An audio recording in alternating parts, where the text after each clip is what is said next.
வாங்க நம்ம பட்டோஸ் கிச்சனில் செம்ம சூப்பரான டேஸ்ட்டில் நெல்லிக்காய் சாதம் எப்படி பண்ணுறதுன்னு பார்க்கலாம். இந்த நெல்லிக்காய் சாதத்துக்கு பார்த்திங்கன்னா ஃப்ரெஷ்ஷான நெல்லிக்காய் கூடவே பச்சை மிளகாய், இஞ்சி இதெல்லாம் அரைச்சி சூடான சாப்பாட்டில் சேர்த்து கலந்து சாப்பிடும் போது பார்த்திங்கன்னா அதனுடைய டேஸ்ட்டே அல்டிமேட்டாக இருக்கும். இந்த சாப்பாடு பார்த்திங்கன்னா புளிப்பு, உப்பு, காரம் கடைசியாக இனிப்போடு இருக்கிறதுனால குழந்தைங்களாம் ரொம்ப விரும்பி சாப்பிடுவாங்க. வாங்க இந்த ஹெல்த்தியான ரெசிபி எப்படி பண்ணுறதுன்னு பார்க்கலாம். இந்த ரெசிபிக்கு தேவையான எல்லா பொருளும் பார்த்திங்கன்னா ரெடி பண்ணி எடுத்து வச்சுருக்கேன். உங்களுக்கு எந்த அளவுக்கு நெல்லிக்காய் வேணுமோ அந்த அளவுக்கு எடுத்துக்கோங்க. ஒரு 4 நெல்லிக்காய் நல்லா ஃப்ரெஷ்ஷாக எடுத்துருக்கேன். நெல்லிக்காவை நல்லா கழுவி சின்ன சின்ன பீஸாக கட் பண்ணி எடுத்துக்கோங்க. இப்போ அரைச்சி எடுத்துக்கலாம். மிக்சர் ஜாரில் நம்ம கட் பண்ணி வச்சுருக்கேன் நெல்லிக்காய் கூடவே உங்கள் காரத்துக்கு தகுந்த மாதிரி பச்சை மிளகாய் ஆட் பண்ணிக்கோங்க. நான் ஒரு 2 பச்சை மிளகாய் ஆட் பண்ணியிருக்கேன். சின்ன பீஸ் 2 துண்டு இஞ்சி, 2 கொத்து கருவேப்பிலை ஆட் பண்ணிக்கோங்க. கூடவே 1/2 ஸ்பூன் அளவுக்கு சால்ட்டு சேர்த்து கொஞ்சமாக தண்ணி சேர்த்து ஃபைன் பேஸ்ட்டாக அரைக்காமல் இந்த அளவுக்கு கோர்ஸாக அரைச்சி எடுத்துக்கோங்க. அடுத்து ஒரு பேனில் 5 ஸ்பூன் அளவுக்கு நல்லெண்ணெய் ஆட் பண்ணிக்கோங்க. நல்லெண்ணெயில் செய்யும் போது தான் நல்லா வாசமாக இருக்கும். கூடவே 1/2 ஸ்பூன் அளவுக்கு கடுகு, 1 ஸ்பூன் அளவுக்கு உளுத்தம்பருப்பு, 1 ஸ்பூன் அளவுக்கு கடலைப்பருப்பு, 1/2 ஸ்பூன் அளவுக்கு சீரகம் ஆட் பண்ணிக்கோங்க. கூடவே 1/2 ஸ்பூன் அளவுக்கு வேர்க்கடலை ஆட் பண்ணிக்கோங்க. நான் வறுக்காத வேர்க்கடலை தான் ஆட் பண்ணியிருக்கேன்.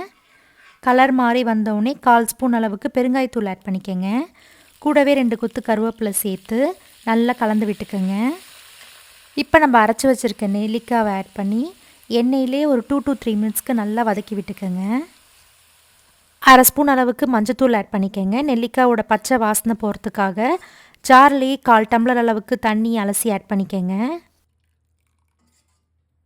நல்லா கலந்து விட்டு மூடி போட்டு லோ டு மீடியம் ஹீட்லேயே ஒரு 10 மினிட்ஸ்க்கு வச்சு எடுத்துக்கோங்க. நடுவில் ஒரு வாட்டி கலந்து விட்டுக்கோங்க, இல்லைனா அடி பிடிச்சிரும். நம்ம ஊற்றிருக்க தண்ணி பார்த்திங்கன்னா இன்னும் நல்லா ட்ரை ஆகல.